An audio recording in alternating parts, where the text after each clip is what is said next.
22 अप्रैल 2025 भारतीय इतिहास में एक ऐसा दिन जो कभी ना भूला जाएगा। कश्मीर के पहलगाम इलाके में घूमने आए टूरिस्ट को इस वजह से गोली मारकर मार दिया कि वो मुस्लिम नहीं है।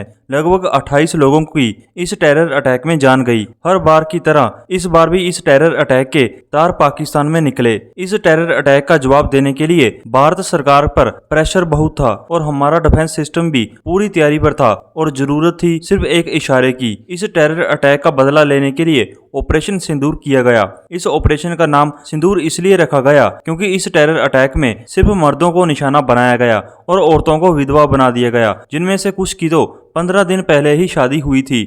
ऑपरेशन सिंदूर में पाकिस्तान के कई एयरबेस को टारगेट किया गया। ऑपरेशन सिंदूर के साथ साथ भारत ने इंडस वाटर ट्रीटी को भी होल्ड कर दिया, जो अभी तक जारी है। ऑपरेशन सिंदूर तो खत्म हो गया और पाकिस्तान को अपनी औकात भी पता चल गई, बट इंडस वाटर ट्रीटी आज भी न्यूज में है। अब इंडस वाटर ट्रीटी है क्या, इसे मैं आपको समझाता हूँ। इंडस वाटर ट्रीटी 1960 में भारत और पाकिस्तान के बीच साइन की गई थी। इस ट्रीटी में मीडिएटर का रोल प्ले किया था वर्ल्ड बैंक ने। इस ट्रीटी के तहत इंडस रिवर सिस्टम यानी खुद इंडस, ब्यास, झेलम, चिनाब, सतलुज और रावी नदियों का बंटवारा भारत और पाकिस्तान में होना था, क्योंकि विभाजन के बाद पंजाब के 2 टुकड़े किए गए थे। अब लैंड पर तो बॉर्डर बनाया जा सकता है, बट नदियां तो धारा प्रवाह बहती है ना, नदियों के ऊपर तो बॉर्डर नहीं बनाया जा सकता। इस ट्रीटी के अंतर्गत इंडिया ईस्टर्न रिवर यानी रावी, ब्यास और सतलुज का एक्सक्लूसिव अधिकार प्राप्त करता है और पाकिस्तान वेस्टर्न रिवर यानी झेलम, इंडस और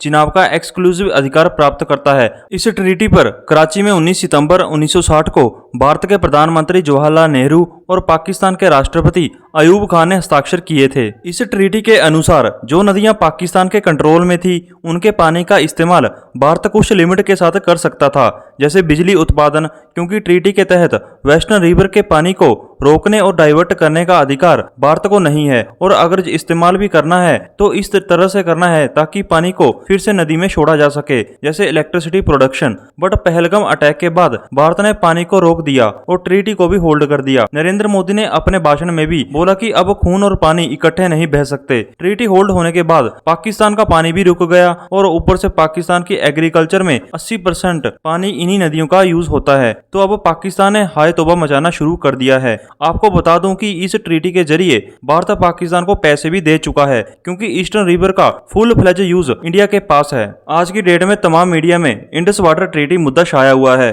क्योंकि इस ट्रीटी को दुनिया का सबसे सक्सेसफुल जल समझौता माना जाता है। पाकिस्तान के पीएम शहबाज शरीफ अब पूरी दुनिया में रोना रो रहे हैं, क्योंकि पाकिस्तान में एग्रीकल्चर के ऊपर ही मैक्सिमम लोगों का रोजगार टिका है और 80% जरूरतें इंडस रिवर सिस्टम से पूरी होती है। रिपोर्ट के मुताबिक भारत में वेस्टर्न रिवर के पानी को अच्छे से ग्रैब करने के लिए जोरों पर प्रोजेक्ट पर काम चल रहा है। अब इंडिया उस स्टेज पर आ चुका है कि बिना किसी प्रेशर में आए कोई भी डिसीजन ले सके। पाकिस्तान की आदत शुरू से धोखेबाजी की रही है।